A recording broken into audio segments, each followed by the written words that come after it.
November 10th, 1943, in the crisp afternoon sky at Rechlin, the heart of Germany's Luftwaffe aircraft testing hub, Chief Test Pilot Hans-Werner Lerche strode across the airfield toward a captured Republic P-47 Thunderbolt, seized just 2 weeks prior. The plane loomed on the tarmac, an affront to German engineering pride, bulky, awkward, a flying jug, as German pilots mockingly called it. Lerche had studied the intelligence reports. American planes were rough, mass-manufactured contraptions built by a nation better at crafting appliances than warbirds. The P-47 epitomized this, supposedly. Heavy, unrefined, leaning on raw power over elegant design. German fighters like the Messerschmitt Bf-109 or Focke-Wulf FW-190 were precision-crafted tools, while the P-47 was a blunt instrument, or so the reports claimed. Yet Lerche was about to uncover a truth that would upend his view of engineering philosophy. The Americans hadn't built a crude machine. They'd crafted something far more formidable, a practical one. A plane not for elite pilots, but for entire armies, not for setting records, but for crushing foes through sheer numbers and relentless reliability. Within an hour and a half, Lerche would sit at his desk, drafting a report that would be filed and dismissed. History, however, would validate his insight. Germany built fighters for individual brilliance. America built them for industrial warfare. In total war, that distinction would prove critical. Hans-Werner Lerche had been flying since boyhood. Born in 1916 in Breslau, he began with gliders in the early 1930s, rising through determination despite his family's modest means. When Hitler's regime began covert rearmament, opportunities opened for Lerche. By 1939, he was a test pilot at Rechlin, the Luftwaffe's equivalent to America's Wright Field or Britain's Farnborough. Unlike combat pilots who mastered one or two aircraft, Lerche flew everything. New German prototypes, production models, captured enemy planes. His logbook would eventually list over 120 aircraft types. A trained aeronautical engineer, his reports were renowned for their unflinching technical candor.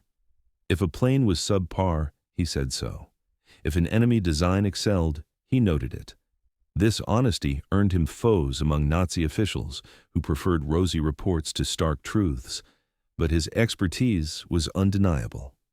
When Hans-Werner Lerche spoke on an aircraft's merits, people listened, even if grudgingly. The P-47 Thunderbolt on Rechlin's tarmac had a tale of its own.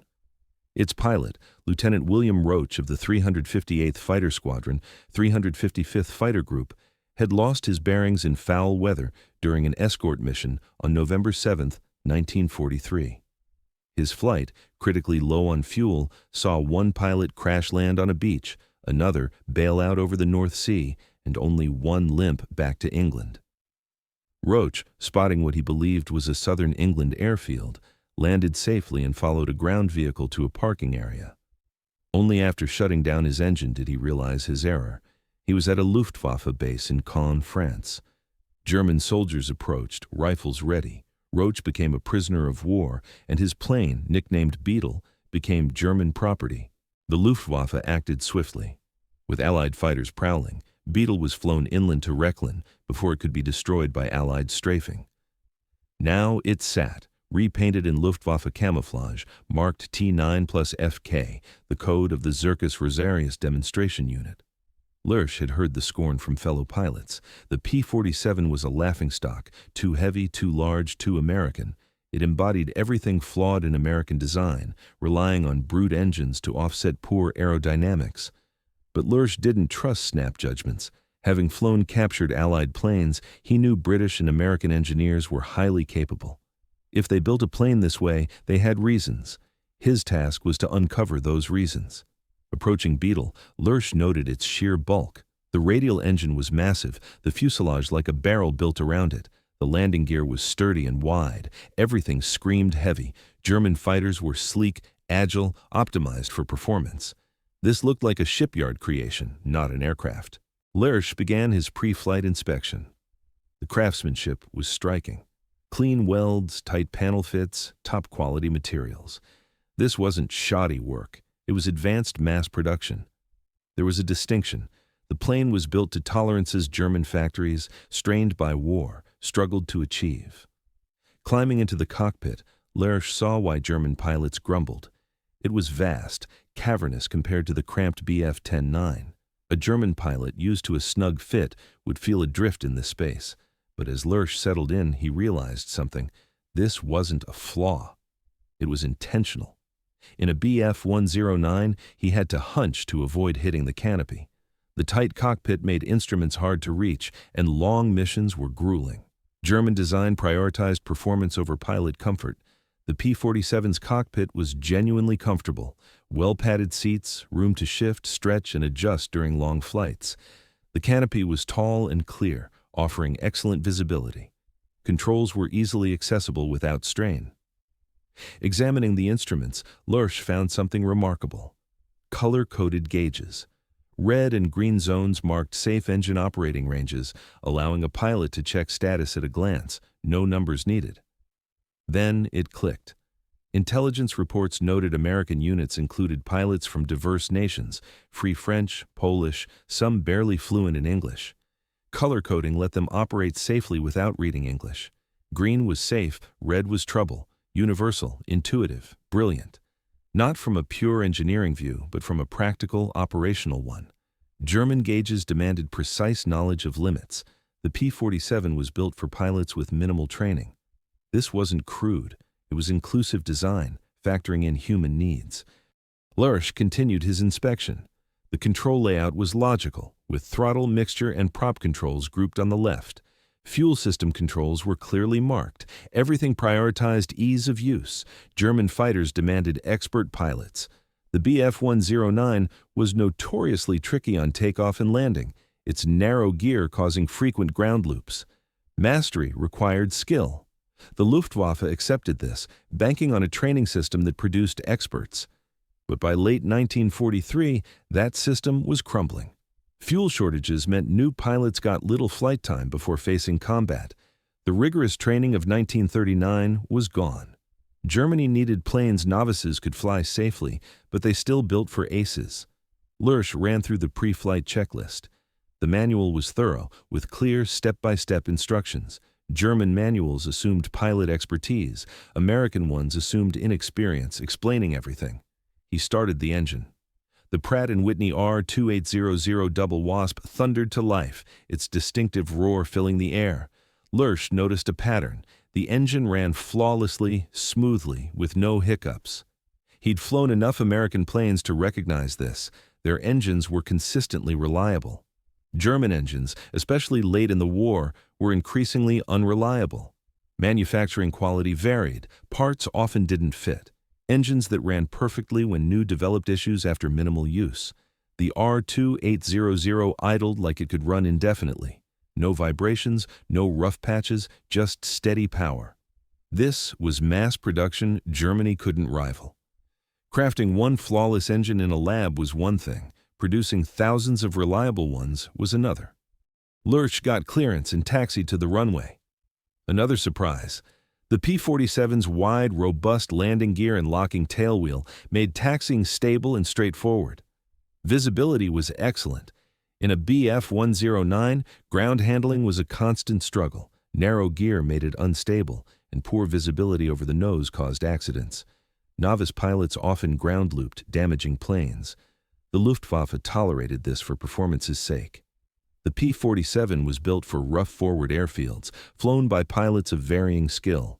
Its sturdy gear absorbed hard landings. Its forgiving handling reduced mishaps. In his memoir, Lerche later recalled forgetting to lock the tailwheel once, nearly ground-looping but recovering in time, a recovery impossible in a Bf-109. Lerche lined up, advanced the throttle, and felt the massive engine surge the heavy fighter forward. The takeoff run was longer than a German fighter's, but not excessive. The plane lifted smoothly, and Lerche retracted the gear. Climbing to altitude, he tested handling. The P-47 wasn't nimble like a Bf-109 or FW-190. It didn't turn tightly or respond instantly, but it was stable, predictable, solid. Testing flaps at safe altitude, Lerche noted the hydraulic system's smooth operation. Everything worked as intended, no quirks, no surprises. The pattern was clear. The P-47 wasn't the most agile or fastest at low altitude, but it was competent, reliable, and forgiving. German fighters were high-strung thoroughbreds. The P-47 was a dependable workhorse. In industrial war, workhorses prevailed. At altitude, Lerche tested performance. Above 15,000 feet, the P-47's turbo supercharger shone, maintaining power where German fighters struggled. Its dive was impressive, its roll rate excellent for its size. For 90 minutes, Lerche put the Thunderbolt through its paces. It never faltered. Engine steady, controls responsive, systems reliable. Then, the deeper truth hit him. The P-47 wasn't built to be the ultimate fighter, but the ultimate operational fighter. The distinction was profound. German engineers chased peak performance. American engineers prioritized sustained operations. A pristine Bf-109 with an expert pilot might out-dogfight a P-47, but how often were German planes pristine? How often were pilots experts? How often could mechanics perform meticulous maintenance? The P-47 was built for average mechanics using varied parts in rough conditions, possibly under attack.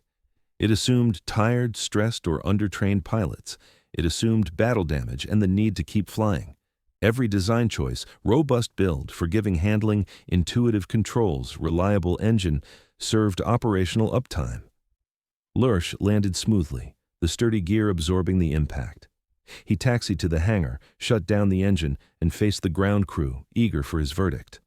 What did he think of the ungainly American plane? Lerche paused, gazing at the aircraft, then said, "It's the best designed operational fighter I've flown." The crew looked baffled. Best designed? It was massive, inelegant. "It's not built for performance," Lerche explained. "It's built for operations, and that's a different thing." That evening, Lerche drafted his report, the core of his work. Flying was one thing, understanding its strategic meaning was another. He divided his report into sections: performance, handling, systems, and strategic implications. In performance, he noted objectively, fast at altitude, slower low down, excellent dive, adequate turns, good climb, outstanding high-altitude performance thanks to the turbo supercharger. In handling, he highlighted stability, easy ground handling, forgiving flight, good visibility, and a comfortable cockpit for long missions. In systems, he praised the color-coded gauges, intuitive controls, robust build, and dependable engine.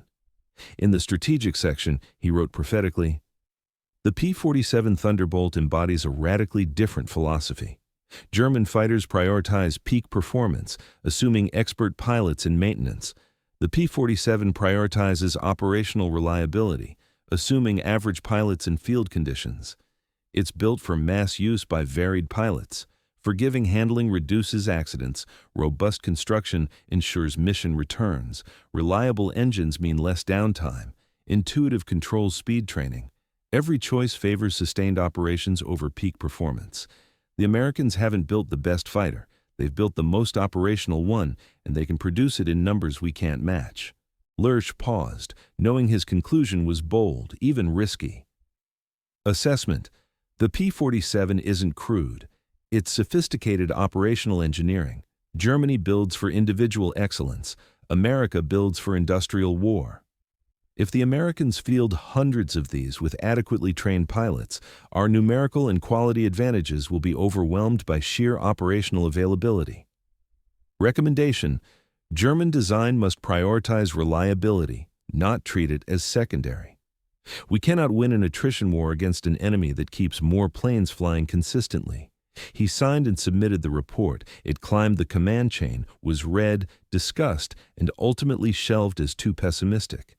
The P-47 was deemed a crude American design. German fighters were superior. Case closed. But Lerche's predictions soon materialized.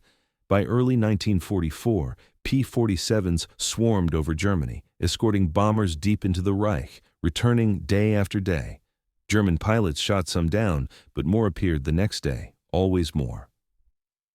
Luftwaffe pilots grew frustrated. P-47s took damage that should have downed them, yet flew home.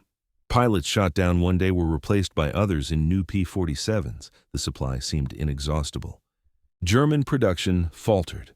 Allied bombings disrupted factories. Material shortages forced compromises. Quality control slipped as skilled workers were replaced by forced labor. Planes that should have been reliable broke down. Engines failed early. Systems malfunctioned. The operational gap widened. On paper, the Luftwaffe had more planes, but fewer were airworthy daily. American units maintained higher readiness because their planes were designed for it. Lerche kept working at Rechlin, testing more captured planes, P-51 Mustangs, Spitfires, Hurricanes, Soviet fighters. Each reinforced his conclusion: Allied planes prioritized reliability. The P-47 Beetle joined Zirkus Rosarius, touring Luftwaffe bases to show pilots their enemy.